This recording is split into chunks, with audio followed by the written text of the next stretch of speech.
Welcome to Church Unfiltered with Dr. Anthony Cobbs, a leadership podcast brought to you by Breakthrough Ministry Consulting. Hey, thank you for tuning in once again to Church Unfiltered. I am your host, Dr. Anthony Cobbs. I am super excited about our fourth episode.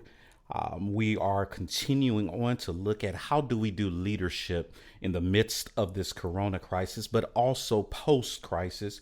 We have no idea what things are going to look like, what things are going to be presented before us, but we can prepare ourselves as far as looking back in the past, looking back and seeing how things were operating, how we were leading, some traits and characteristics that we ourselves demonstrated, and what we can do to make it better.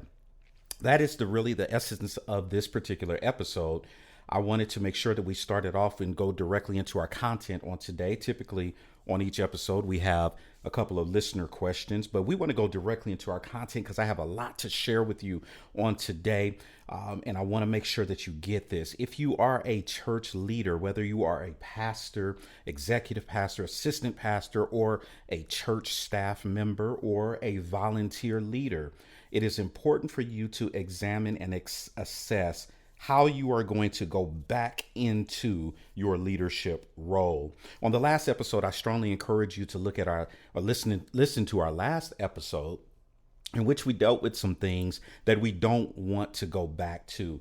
You hear people saying that we want to go back to normal, where there are some things that we had in our normal routine that we don't want to go back to. We had depression, we had burnout, we had all types of things. I encourage you to go back and listen to that episode 3, which was dealing with some things that we want to leave in the past. But how do we do that? This episode today, we want to confront a few things, just a few things. There's so many things that we could talk about, but I want to just talk about a few things on today that are highlights, if you will. When I'm talking to pastors, when I'm talking to staff, when I'm talking to ministry leaders across the country, I'm hearing a common theme. And these 3 things that I'm going to mention to you today are kind of the common theme that I hear in churches across the country. And I want to help us as leaders. How do we develop a new normal as leaders?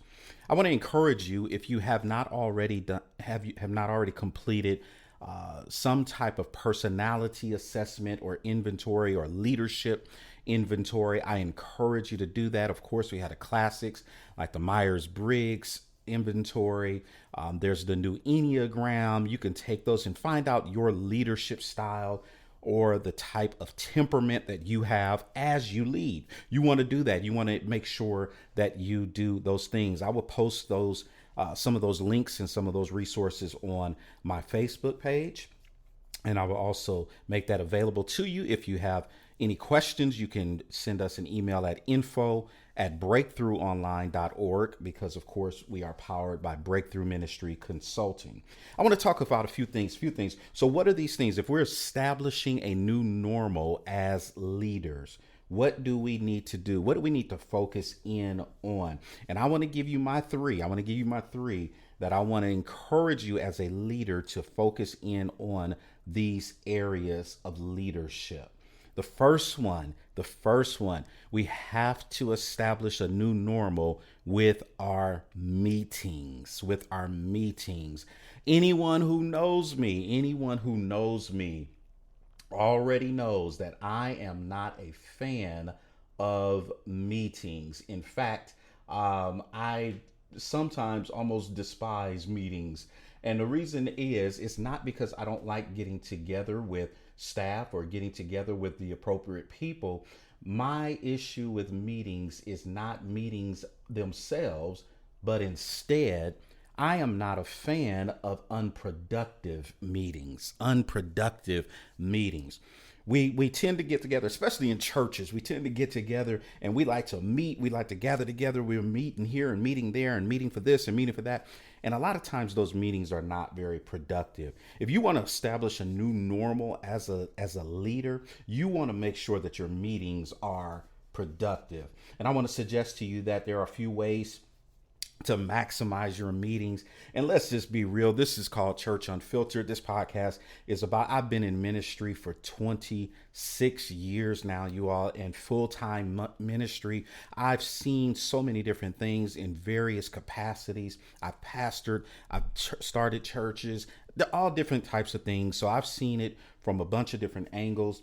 And the truth be told, when I was a pastor, sometimes I would call a meeting. When I was a pastor, I would call a meeting just to be able to talk to the people, just to be able to lay eyes on them, that's great. That's wonderful to be able to do that. But sometimes I just wanted to talk, and I knew that my staff, I knew my volunteers had no choice but to listen to me. And so sometimes the motive behind the meeting was not necessarily productive and not necessarily the best.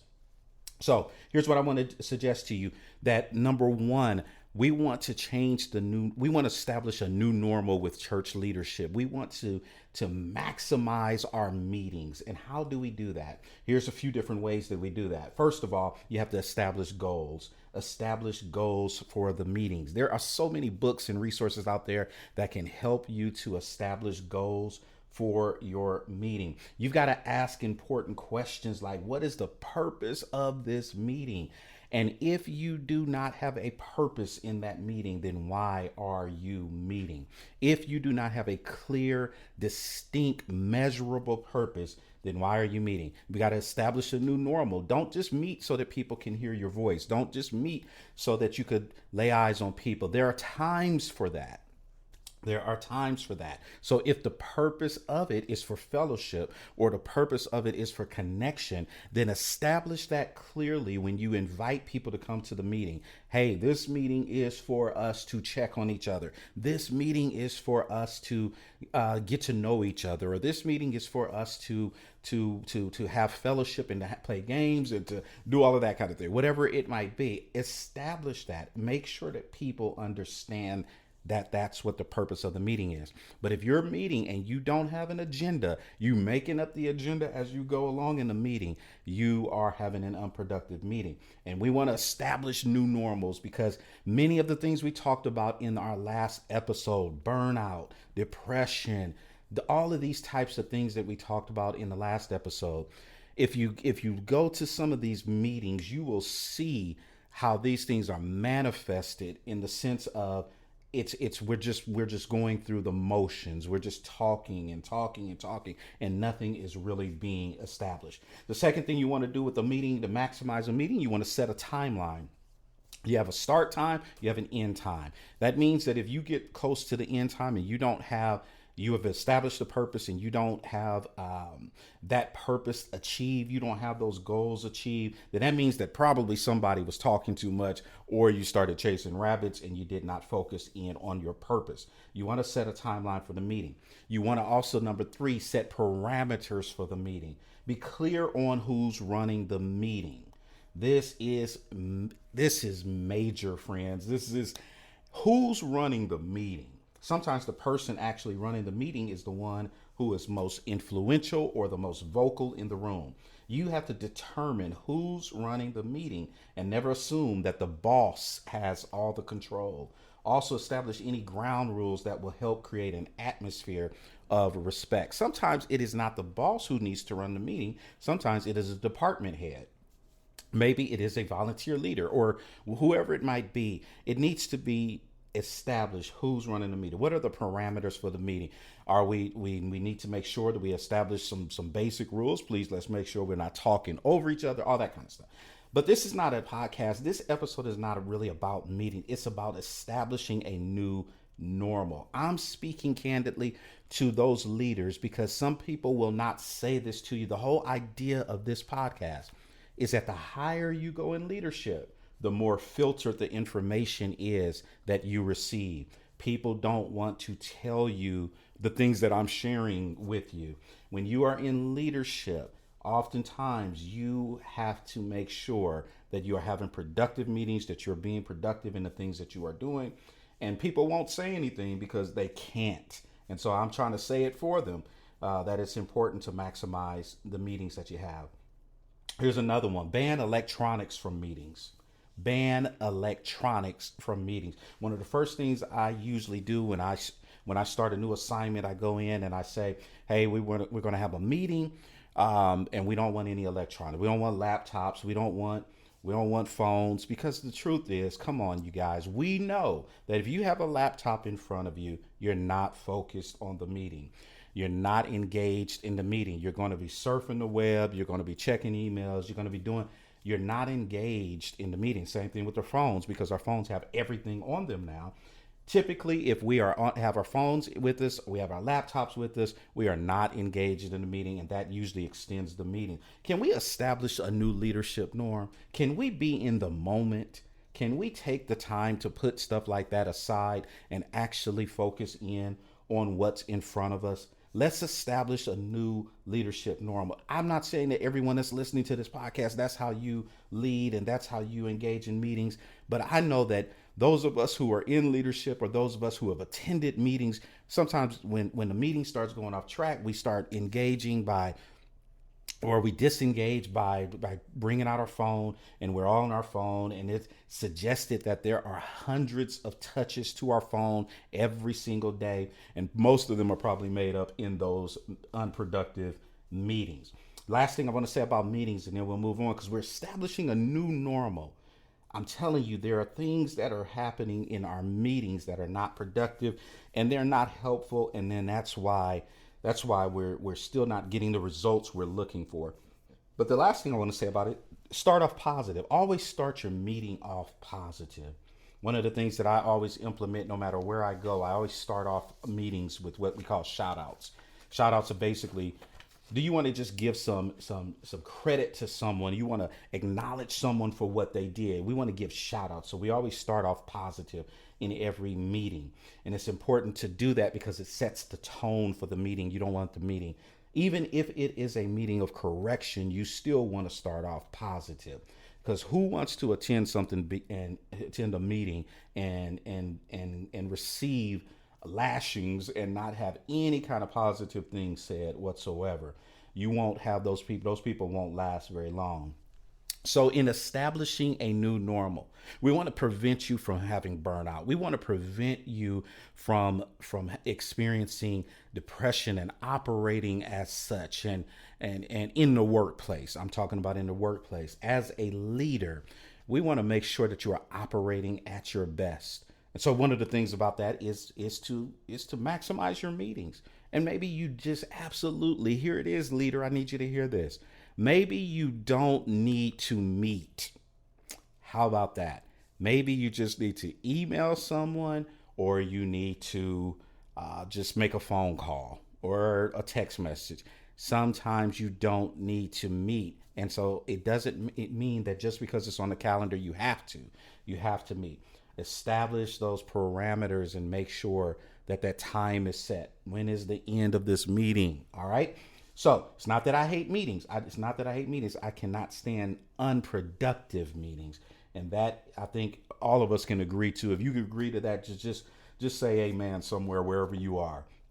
Another thing that I want to talk about, I want to talk about this, that establishing a new normal as leaders, especially church leaders and those of us in influence in church, we do something that is actually taken out of the business world, or the concept is taken out of the business world. It is called the swoop and poop.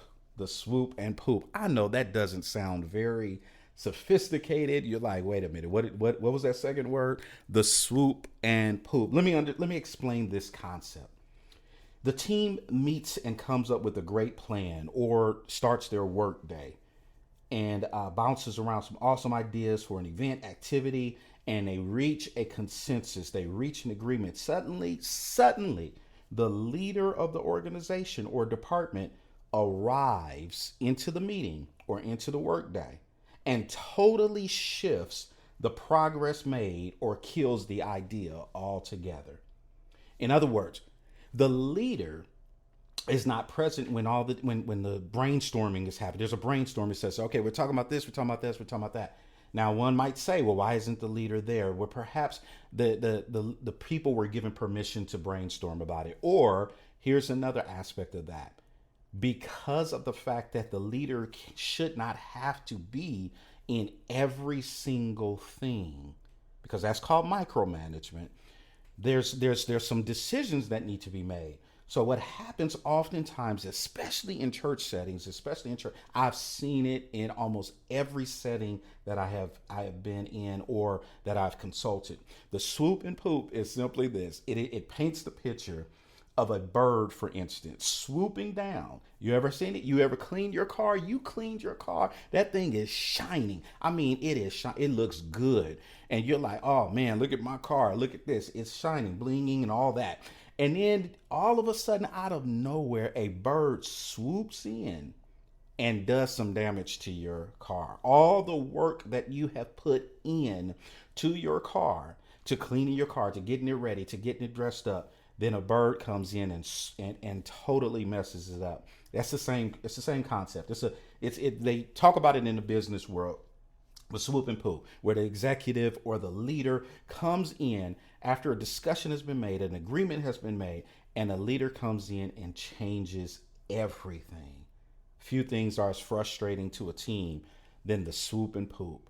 I'm telling you, again, the higher you go in leadership, the more filtered the information is that you receive. I'm telling you, leaders, that the swoop and poop is killing the morale of some of your team members. When people are able to contribute and they're excited about, oh, I was able to give ideas, I was able to do this, and then one person comes in and changes the whole thing or kills it, that is killing the morale of your team.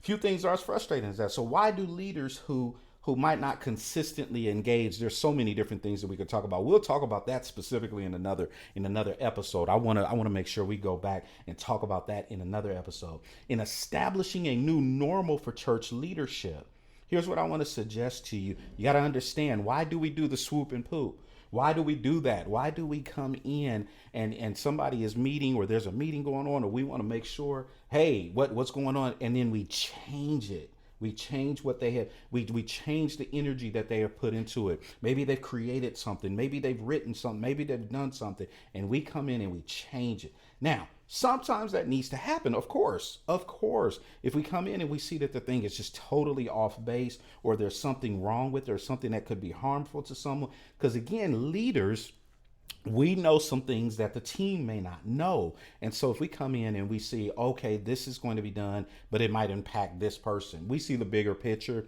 We see the big picture, and we have to be considerate of that. But I'm talking about when there's a habit of just making sure that people know that you're the leader. Okay? Why do we do that? Here are 3 reasons we do that. We do it out of control. Sometimes leaders will sometimes swoop in and change plans simply to show that they have control. That's the only reason.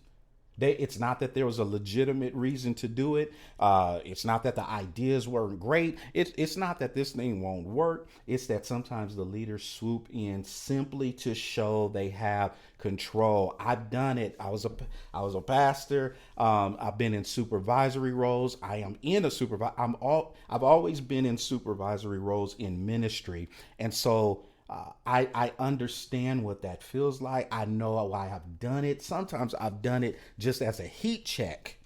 You ever seen the basketball player? Sometimes just will jack up a shot, would throw up a shot just to see if he'll make it, because he's doing what's called a heat check. And sometimes it will just come up and just come into a meeting and say, well, what are you all talking about?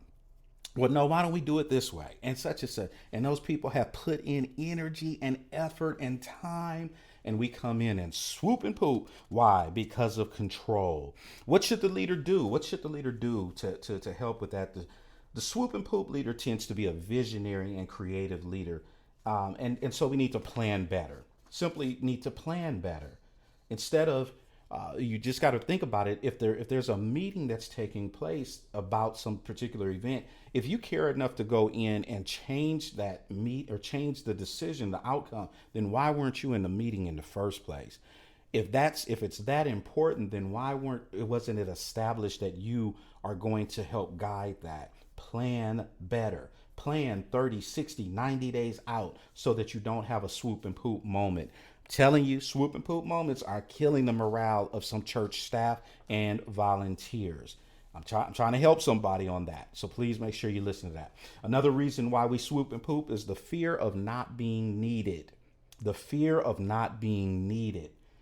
There are some leaders that I've worked with, and even in my own experience, a leader might swoop in when he or she feels as if the team is moving without him or her. The leader must recognize that good leadership is about empowerment. I had to learn in the early days of my ministry, early days of leadership. I thought there was some intimidation about that when people were able to make decisions and do what they needed to do, and I wasn't in the room. I was like, wait a minute, I'm a little intimidated by that. Like, wait a minute, you need my input. I'm the pastor. I'm the this, and then it dawned on me as a leader. The more I began to study leadership and quality leadership, it's not about that. It's about empowerment.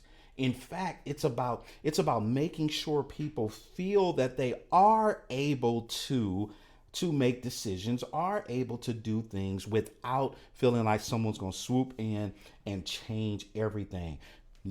Pastors, leaders, volunteer leaders, whoever you are, business owners, whoever you are that's listening right now, you are in the position that you are in because God has blessed you to be there. You are needed, but you are needed to operate within that role. And so sometimes that is just empowering people and letting them fly, letting them do what they need to do. So we need to make sure we understand that sometimes the reason we swoop and poop is because of a fear of not being needed. Another reason we do that is because of a lack of focus. A lack of focus. Sometimes a leader swoops in to feel like he or she has accomplished something that week. Perhaps he or she drops in and gives additional assignments, even though the team is working on assignments from last week. This inconsistent behavior causes the team to never know what to do. I mean, if you think about it, we're working on assignments from last week. You got the team working on assignments from last week. You swoop in because you want to make sure that it's a heat check. You want to make sure that they know you're the boss and all of those things. And then you give them additional assignments. So then here's the suggestion. You have to make sure that you are focused, on what is the priority and stick to it. If you know that the priority is to accomplish 2 or 3 different tasks over the course of the week, then let them do the work. Let them do it. Make sure everything is clear and let them do the work. Coming in and changing or adding and shifting things sometimes is required, but sometimes it is simply because the leader is not focused. And the leader should be focused and have on their own personal goals and things that they are achieving for the week, and just help to guide the team to do so as well. If we are establishing a new normal, we've got to make sure that we maximize our meetings. We are seeing over the course of this quarantine the value of time. And then we also have to make sure that we are not guilty of the swoop and poop, that we're coming in and we are changing things that people have put energy, time, and effort into. And we come in and we change it and we make things different, or we just totally disrupt what the people have put the energy and effort into. We have to make sure that we are establishing a new normal. I have one more thing, and then we're done with this particular topic. In establishing a new normal, I want to deal with this last part. We have to make sure that we are no longer making plans without praying first. Hear me well. I love my pastors, my friends, my clients and colleagues. But let me say this. This is Church Unfiltered. Let me say this. I have seen far too many decisions that were made, far too many things that were done, and prayer was not involved. Hear me well. I'm not trying to blast. I'm definitely not. We're never going to do that. We're never going to blast God's church, God's workers. We're not doing that. That's not what this is about. This is about helping God's men and women to be the best leaders that they can possibly be. But I have to say it. I've been in many meetings. I've seen churches and small businesses that shifted the very core of the organization. I've sat in rooms with lawyers who made decisions over the future of people based upon favors instead of faith. As the people of God, it is stunning how little we call on Him before we make a decision. We do it all the time. It's unfortunate. I don't even like saying it, but we're establishing a new normal. We're going to do things differently as we go into this new season, this post-corona season. We're going to make sure we're praying more. Now, listen, I want to give one example. It was a situation that I was sitting in. I was consulting. I was sitting in on a meeting, and I remember saying to the pastor and the team at that particular church, I said, have you prayed about this decision that you are making? Because I was hearing the back and forth. They were going back and forth and making, and I was like, have you prayed about the decision? I spoke up. I was bold in doing that. And I said, have you prayed about that? And I'll never forget that the pastor said, well, no, but didn't you come in prayed up? And I said, and that just threw me. It threw me that the assumption was that just because we had prayed in our devotion, our morning devotion, daily devotion, that we were able to handle the decision that was being made at that moment. That didn't make any sense. How the decision that was made wasn't even on the agenda. It wasn't even a plan. It wasn't even a plan before we came in and we experienced the swoop and poop moment. And so then it became, wait a minute. And then the back and forth was a sign, was an indication that people were not on the same page. Here's what happens. I want to suggest this. Here's what happens when you make decisions without praying. You can misrepresent God. It has been said that every good idea is not a God idea. If we as leaders make a decision, there's an assumption, just like I said, that particular pastor said, there's an assumption that we heard it from God, or at least we took it before Him. So when we present things before the people, if we say things before the people, and we knowingly do so, and we know that we haven't prayed about that, at least collectively we had not, we can't assume that people have individually prayed, and they probably did not pray about that specific issue. Then we can misrepresent God. Did we really pray about this thing? Did God really tell us to do this? But when we go before the people, when we say that, hey, this is what we're going to do, then the people assume that prayer has gone into it. So then here's where it becomes a trick. Here's where it becomes a problem. What if it doesn't work? What if it fails?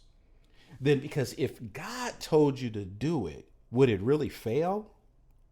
If God told you to do it, then now how do you go back and reconcile when it doesn't work? Then does it become the people's fault? Whose fault is it? And that's why it's so important to make sure that we prayerfully consider every decision before we make that decision. We have to pray about it. Let's establish a new leadership normal in church. Let's make sure. I know that this seems like, well, why are you telling us this? That's exactly what we do. Do we pray about everything? Or do we operate out of a habit? We operate in such a way that we assume that we are prayed up. We're prayed up, and so therefore we're making godly decisions. And it may be a good decision. It may sound good, but is it God? We can misrepresent Him when we do that. Number two, another thing that we can do when we don't pray about a decision before we do it, we can kill team morale. The people around us, the staff, the volunteers, those around us, they know the truth. They know the truth. They know how that decision was made. They know how that project was started. They are aware of it because they were there. And they know we didn't go into prayer. We didn't fast. We didn't do any of these things. We just made the decision. And how many times have I seen that working with church staff? You know, I've been on church, I've led church. I mean, all of these things all over the course of 20 plus years. And I've seen it over and over and over again, that decisions typically are made by consensus and not necessarily by prayer. That's a tough one to realize. That's a tough one to bring up, but it's the truth. And so you can kill team morale because then when we hear it presented, when people hear it presented and they know that's not exactly how that happened, it can impact team morale. I look forward to a future episode in which we start talking about really what begins to happen to a church staff member when they are disenchanted with leadership. We're going to talk about that. We're going to talk about that. And guess what? I have a book that is coming out later this year, prayerfully.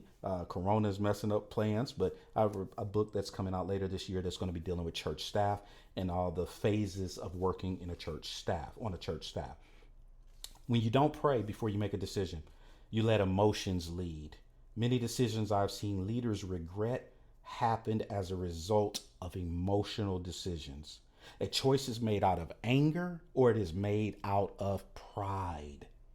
Months later, it becomes obvious that was a bad choice. That was a bad choice. And the reason that choice was made because the person was angry, the person was upset, or the person had pride and did not want to look bad. And then it ends up being the wrong decision. The flip side of that is that we can sometimes make the wrong decisions because we are trying to help and our heartstrings are being tugged. We're going to have one of my friends come in and talk about HR and the church. And oh my goodness, we as pastors, ministry leaders, when we get involved in HR and things like that, sometimes we make decisions or we don't make the right decisions because we love the person. We don't want to hurt the person, all these kind of things. And we end up causing harm. We let our emotions lead. You've got to make sure that you pray, change the norm. Make sure that you as a leader, you're going into this thing differently. And here's the last thing. When you make a decision without praying first, you could end up in sin.